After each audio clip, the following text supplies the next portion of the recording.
আসসালামু আলাইকুম। আজকে ২১ তারিখ শনিবার, ৩ রমজান। বলতে বলতে আমাদের ৩ রমজান চলতেছে, এভাবে আস্তে আস্তে শেষ হয়ে যাবে। আজকে একটা পার্সোনাল ও একটা ছোট একটা টপিক নিয়ে কথা বলবো। সেই টপিকটা হইল যে আমরা অনেক সময় অনেক জনসভার ভিতরে অনেক লোক থাকে, ২-৪ জন থাকে, এর ভিতরে অনেক সময় আমরা গলারে করে থুতু ফেলাই, তারপরে নাক ঝাড়া দিই। তো আসলে ওইভাবে কিন্তু লোকের সামনে দেওয়াটা উচিত না। কেননা আমি দিলাম, এমন করলাম, থুতু পালাইলাম উচ্চস্বরে, কিন্তু আমি পালাইলাম ঠিক আছে, পাশের মানুষগুলো কিন্তু আমার খেচ্চর বলবো, তারা দেখলে কই হালা খেচ্চর। আসলে এরকম করা উচিত না। যখনই কোনো ধরনের নাক ঝাড়া হবে, কফ আসবে, এটা একটু সাইডে গিয়ে করলে সবচেয়ে ভালো হয়।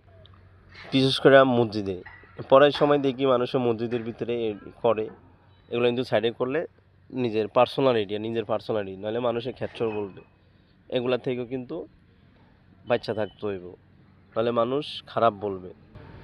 যাই হোক, কথাটা সিম্পল হইলেও কিন্তু অনেক গভীরতা আছে, আপনারা ভাইবা দেখবেন। তাই এই উপলক্ষে আপনাদের আজকে একটা জিনিস দেখাবো, কলা। এই যে দেখেন কলা, কাঁচা কলা কিন্তু এটার মধ্যে পাইকা দিচ্ছে, দেখেন, এই যে দেখেন, দেখা যাইতেছে অনেক দারুণ না?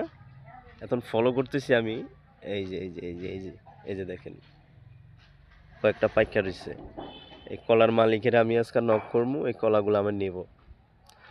তো থ্যাংক ইউ, সবার জন্য দোয়া রইল, ভালোবাসা রইল, সবাই দোয়া করবেন।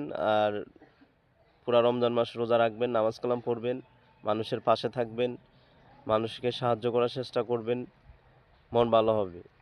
প্রকৃত সাহায্যকারীর মন এমনিতে ভালো হয়। আর অবশ্যই সাপোর্ট করবেন, ইনশাল্লাহ। খোদা হাফেজ।